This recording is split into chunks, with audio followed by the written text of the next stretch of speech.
Evet, yine bir kaza olmuş. Begürdü kavşağına dönen yerde. Allah muhafaza, inşallah bir şey olmamıştır. Ama sanki çok kötü bir kaza görünüyor.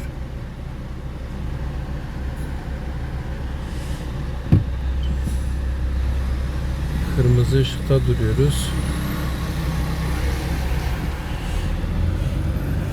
Evet, itfaiye gelmiş an itibariyle.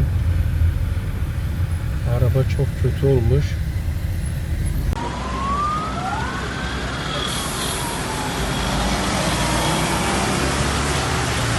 Ne gidek kardeşim?